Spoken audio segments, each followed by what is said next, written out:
Trolls and Tribulations is, I believe, something of a cult classic action platformer, developed in 1984 by Jimmy Huey and published by Creative Software for the Commodore 64.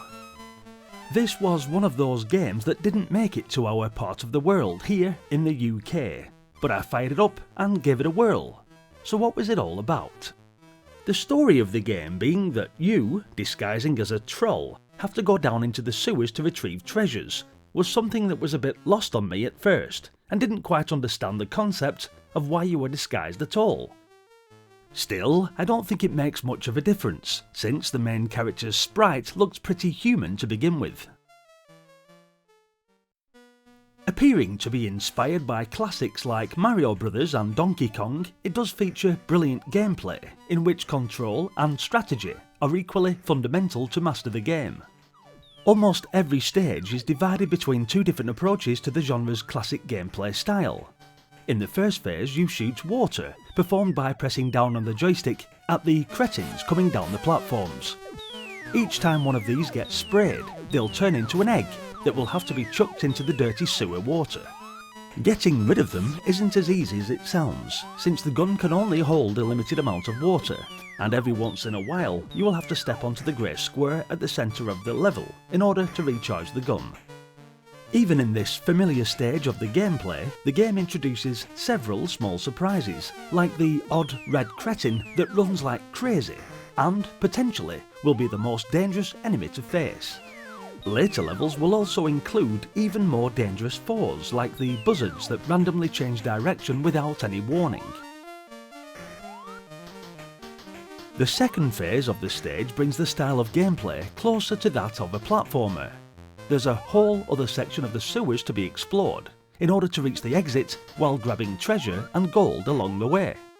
All collectibles only seem to be there for high score purposes, since to complete the level, your main objective will be finding keys to open doors. I often found that the design of the level can be pretty tricky, forcing you to often explore the whole level in order to progress. Also, the movement is pretty unusual, as you move based on the tiles the mazes are made of. You will always move one full tile when you move in any given direction.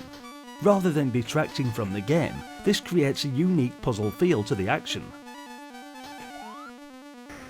You can't expect to just storm in with quick reflexes and breeze through the game.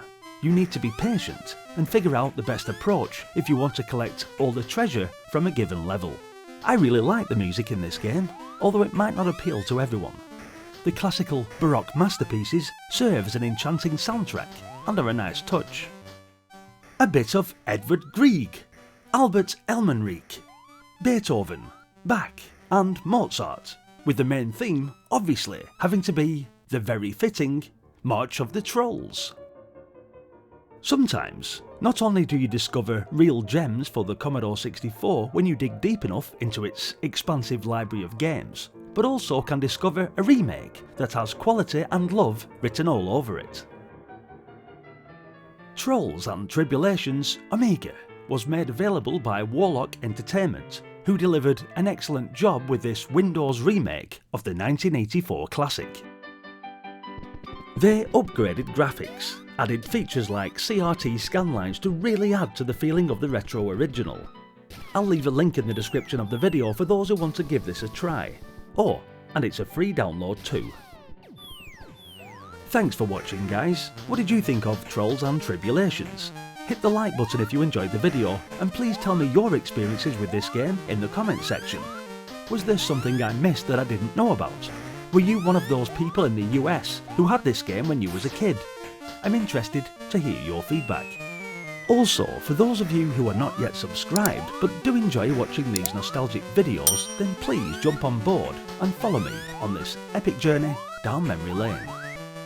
Furthermore, if you'd like to support myself and the channel, then maybe consider joining the membership scheme here on YouTube, or even follow me on Patreon, the links for which are all in the description of the video. Once again, a massive thank you for watching, and I hope to see you all in the next video. Until then, bye for now.